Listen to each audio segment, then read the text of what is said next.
Teman, mari kita berdoa. Tuhan berkati, semoga kami bisa mendengarkan doa firman dengan baik.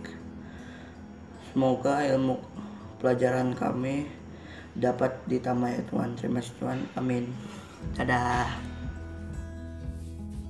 Halo, selamat pagi adik-adik. Hari ini berjumpa lagi dengan Kak Kristi ya. Semoga adik-adik semua dalam keadaan sehat, keadaan baik semua. Kita akan mendengarkan firman Tuhan, tapi sebelumnya mari kita buka dulu ayat Alkitab dari 1 Samuel 13 ayat 1 sampai 14. Sudah dibuka semuanya? Baik, kita mulai ya akan mendengarkan firman Tuhan. Nah, kisah kali ini masih menceritakan kehebatan Raja Saul yang dipimpin oleh Tuhan mengalahkan musuh-musuhnya. Suatu hari, Raja Saul akan berperang melawan bangsa Filistin. Nah, karena Raja Saul ini sepanjang pemerintahannya dia terus didampingi oleh Nabi Samuel, maka Nabi Samuel memberikan perintah. Sebelumnya kalau kalian baca di Alkitab ada di 1 Samuel 10 ayat 8, di situ dikatakan, kamu ke Raja Saul ya, pergi duluan ke kota Gilgal. Nanti kamu tunggu di sana 7 hari lamanya. Nanti saya akan menyusul kamu dan akan mempersembahkan korban bakaran di sana. Begitu pesan Nabi Samuel kepada Saul waktu itu ya. Maka berangkatlah Saul berperang. Di sepanjang perjalanan menuju kota Gilgal ini, musuh-musuhnya semua dikalahkan karena penyertaan Tuhan ya. Nah, sampailah di kota Gilgal, Raja Saul nungguin, aduh Samuel 1 hari belum datang, 2 hari, tapi ingat pesannya, 7 hari, oke saya tunggu 7 hari. Sementara sepanjang 7 hari ini ya, bangsa Filistin terus menggempur orang Israel sehingga apa? Orang Israel kalah, tercerai-berai, sembunyi, aduh, dan Raja Saul jadi takut, aduh mana ini Nabi Samuel gak datang-datang. Gimana rakyat saya kalah? Bagaimana Tuhan yang akan memimpin saya? Saking takutnya, akhirnya dia lupa dengan pesan Samuel untuk tunggu dia 7 hari lamanya. Jadi sebelum Samuel datang, dia bilang, udah biar saya aja yang mempersembahkan korban bakaran.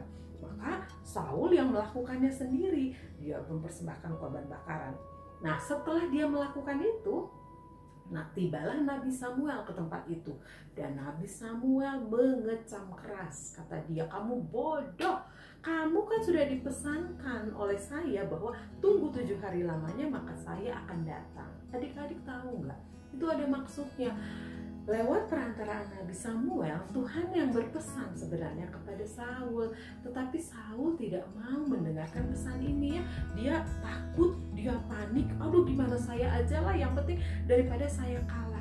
Padahal ya coba kalau misalnya ya sejarah saat itu terjadi bahwa Saul mau menunggu Samuel. Walaupun rakyat Israel, pasukan Israel sudah kalah, tapi dia tetap berpegang teguh kepada perintah Tuhan. Dia akan menunggu. Pasti sesuatu yang luar biasa yang akan terjadi dengan kemenangan bangsa Israel. Tapi sayang sekali ya, karena ketidaktaatan Saul, karena ketakutan dia mau melakukan hal yang dia anggap benar sendiri, dia lupa dengan perintah Tuhan. Akhirnya apa? Kalau adik-adik membaca dalam Alkitab di ayat yang ke-14, malah kata Nabi Samuel, Tuhan sudah menyiapkan pengganti buat Saul. Karena betul-betul Tuhan mengharapkan saat itu ya melalui Nabi Samuel bahwa Saul mau mendengarkan Tuhan, Saul mau taat kepada Tuhan. Tetapi Saul tidak mau mengandalkan Tuhan, malah mengandalkan kemampuan sendiri. Nah, adik-adik pernah nggak kita ngalamin kejadian itu? Bukan kejadian berperang ya, bukan. Satu contoh begini ya, misalnya adik-adik akan menghadapi ulangan. Saya nggak tahu namanya sekarang apa ya, ulangan, ujian ya. Sehari sebelumnya udah siap-siap belajar. Besok paginya mama papa pesan, kamu jangan lupa ya berdoa dulu sebelum mendengarkan firman Tuhan. Siap mah, pokoknya semua saya lakukan. belajar sudah, berdoa sudah. Ketika di hari H-nya begitu buka soal jreng-jreng, ternyata soalnya susah dan aduh ini kok gak ada yang saya pelajari, aduh ini kok saya gak bisa. Dalam keadaan panik mulailah keringat bercucuran ya, keringat bercucuran, wah semua sampai badan gemetar karena waktunya juga sudah mepet, saya belum mengerjakan apa-apa. Akhirnya gini, gimana kalau saya nyontek aja lah, dan gimana lagi, saya udah belajar tapi nggak bisa, saya sudah berdoa tapi nggak bisa. Maka mulailah kita lirik kanan kiri, kita mencoba menyontek ya akhirnya ya. Atau satu kali misalnya di rumah kita berbohong kepada mama misalnya ya, kita memecahkan barang kesayangan mama, piring kesayangan mama, terus satu kali mama nanya, siapa ya yang pecahin piring itu? Aduh, kamu takut dimarahin, terus kamu bilang nggak tahu ya, waktu itu kesenggol kucing. Aduh, kita kok cerita kita ya seperti dengan Raja Saul tadi ya, karena takut dimarahin dia, takut tidak mengandalkan Tuhan, akhirnya kita melakukan dosa, kita tidak taat. Kalau tadi contohnya ya kita mencontek, padahal ya coba kalau saat itu kita datang, kita berdoa kepada Tuhan, mungkin dalam keadaan tenang, Tuhan akan membuka hikmat pikiran kita untuk, oh iya, saya ingat saya pernah pelajari ini ya, sehingga kita tidak melakukan hal yang tidak baik. Atau tadi misalnya ketika kita memecahkan barang mama, kita mengaku aja sama Tuhan, jangan takut, kita tetap taat, bahwa Tuhan pasti akan menyertai kita di saat kita mau belajar taat. Adik-adik, coba kita sama-sama buka ya, dari Amsal 13 ayat 13a. Sudah ketemu semua? Boleh kita baca ya bareng-bareng dari Amsal 13 ayat 13a. Siapa meremehkan firman, ia akan menanggung akibatnya.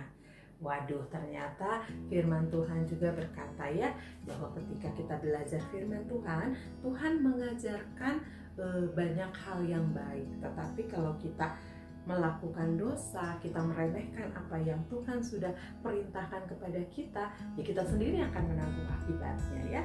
Maka hari ini kita belajar dari cerita tentang Saul, bagaimana kita harus tetap taat, mengandalkan Tuhan dalam segala situasi ya.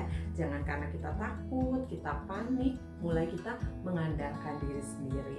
Ketika kita mengandalkan diri sendiri, maka kita lupa dengan Tuhan. Yang kita pikirkan bahwa diri kita harus melakukan hal yang menurut kita baik, padahal belum tentu itu semua baik menurut firman Tuhan.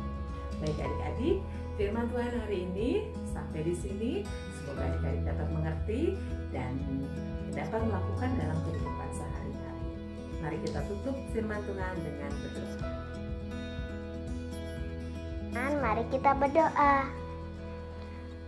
Tuhan Yesus yang baik, terima kasih atas firman-Mu hari ini. Tolong kiranya firman-Mu ini bisa kita lakukan di kehidupan kami sehari-hari. Tuhan, tolong berkati kami agar bisa melakukan kegiatan di dalam firman ini sesuai dengan kehendak-Mu.